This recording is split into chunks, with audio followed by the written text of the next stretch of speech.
이상한 장면이 반복됩니다. 어떤 나라는 특정 산업에서는 세계 최강인데 다른 산업에서는 수조 원을 쏟아부어도 성과가 거의 나오지 않습니다. 기술이 부족해서일까요? 노력이 부족해서일까요? 만약 그게 이유라면 모든 산업에서 1등을 하는 나라도 하나쯤은 있어야겠죠. 하지만 그런 나라는 존재하지 않습니다.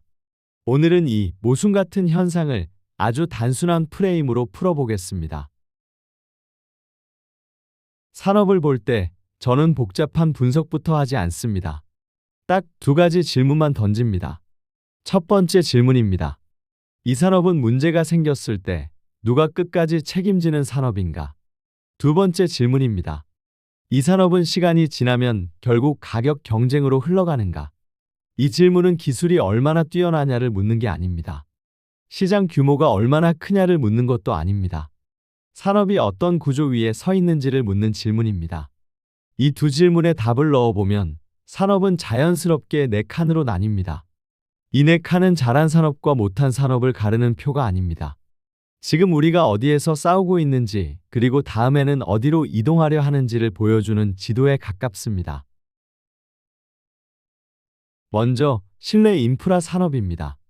이 산업들의 공통점은 분명합니다. 문제가 생기면 기업이 끝까지 책임져야 합니다. 여기서 사고는 비용 항목이 아닙니다. 기업의 생존을 결정하는 사건입니다. 그래서 이 산업에서는 속도도 중요하지만 그보다 완성도와 안정성이 더 중요합니다. 서두르는 순간 신뢰를 잃습니다. 규제와 인증, 그리고 운영 보증은 옵션이 아닙니다. 경쟁력 그 자체입니다. 한국은 이 영역에서 오랜 시간 강점을 보여왔습니다. LNG선과 원전이 대표적입니다. 미국 역시 방산과 일부 에너지 인프라에서 비슷한 구조를 갖고 있습니다.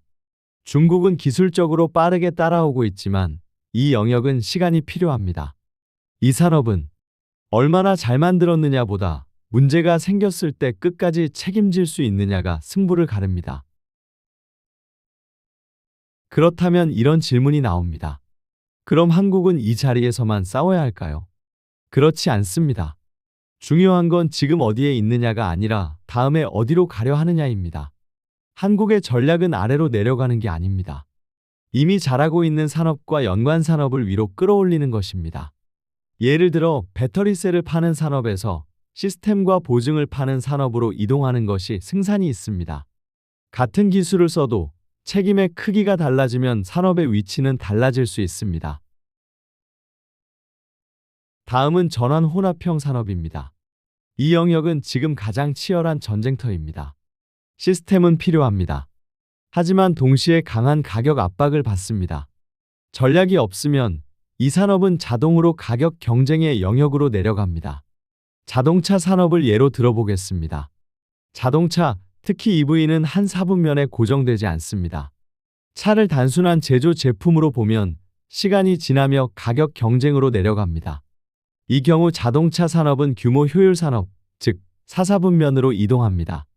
하지만 자동차를 전자, 소프트웨어, 제어, 안전 시스템의 집합체로 보면 이야기는 달라집니다. 경쟁의 초점은 차체가 아니라 시스템 통합 능력으로 이동합니다. 여기서 한 가지 인수 사례를 말씀드려 보겠습니다. 여러분들께서도 인터넷에서 찾아보시면 쉽게 찾을 수 있는 대한민국 기업의 사례입니다. 어떤 기업이 하만과 GF를 인수했다고 가정해 봅시다. 이 인수의 목적은 사업을 늘리기 위함이 아닙니다. 자동차를 가격 경쟁 산업으로 떨어뜨리지 않고 시스템 전환 산업에 묶어두려는 시도입니다.